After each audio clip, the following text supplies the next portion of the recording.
मेहनत का फल, टिड्डा और चींटी की कहानी। एक समय की बात है, एक हरे भरे जंगल में एक छोटा सा टिड्डा और चींटी रहते थे। टिड्डा बहुत आलसी था और सारा दिन गाने और मस्ती करने में बिताता था। वह गर्मियों के सुनहरे दिनों का पूरा आनंद उठाता था। वहीं चींटी बहुत मेहनती थी और सारा दिन अपने खाने पीने की चीजें जमा करने में लगी रहती थी। वह जानती थी कि गर्मी के बाद सर्दी का मौसम आने वाला है और उसे अपने परिवार के लिए भोजन संग्रह करना होगा। एक दिन टिड्डा गाना गाते हुए चींटी के पास आया और बोला, अरे चींटी बहन, तुम सारा दिन इतनी मेहनत क्यों करती हो? आओ मेरे साथ गाओ और नाचो। चींटी ने मुस्कुराते हुए जवाब दिया, टिड्डा भाई, मैं सर्दियों के लिए खाना जमा कर रही हूँ। जब बर्फ गिरेगी और ठंड होगी, तब हमारे पास खाने के लिए कुछ नहीं मिलेगा। टिड्डा हंसते हुए बोला, अरे अभी तो बहुत समय है सर्दी के आने में, तुम बेकार ही परेशान हो रही हो। चींटी ने सिर हिलाया और कहा, टिड्डा भाई, भविष्य के लिए मेहनत करना बहुत जरूरी है। जब समय आएगा तो मेहनत का फल हमें मिलेगा। टिड्डा ने उसकी बातों को नजरअंदाज किया और अपने गाने और मस्ती में मस्त रहा।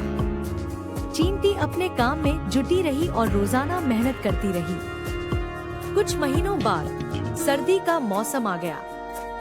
जंगल में बर्फ गिरने लगी और हर तरफ ठंड ही ठंड हो गई। टिड्डा भूखा और ठंडा था, क्योंकि उसने गर्मियों में कुछ भी जमा नहीं किया था।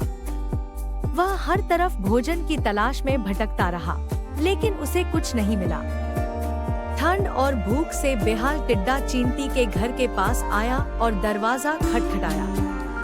चींटी ने दरवाजा खोला और टिड्डा को ठंड और भूख से कांपते देखा। उसने टिड्डा से पूछा, क्या हुआ टिड्डा भाई? टिड्डा ने उदासी से कहा, चींटी बहन, मुझे माफ कर दो। मैंने तुम्हारी बात नहीं मानी और सारा समय गाने और मस्ती में बिताया। अब मेरे पास खाने को कुछ भी नहीं है और मैं बहुत ठंडा हूँ। चींटी ने दया दिखाते हुए कहा, कोई बात नहीं टिड्डा भाई, मेहनत का महत्व समझना भी जरूरी है।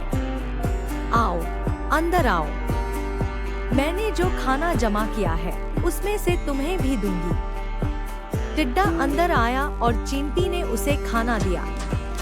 उसने टिड्डा को सिखाया कि भविष्य की तैयारी करना कितना महत्वपूर्ण है और मेहनत करने से ही अच्छे परिणाम मिलते हैं। उस दिन से टिड्डा ने मेहनत करना सीख लिया और वह भी चींटी की तरह जिम्मेदार बन गया। नैतिक शिक्षा, मेहनत का फल हमेशा मीठा होता है। भविष्य की तैयारी करने से ही हम मुश्किल समय में सुरक्षित रहते हैं। समय रहते मेहनत करना और सच्ची लगन से काम करना हमारे जीवन को सुखद और सुरक्षित बनाता है।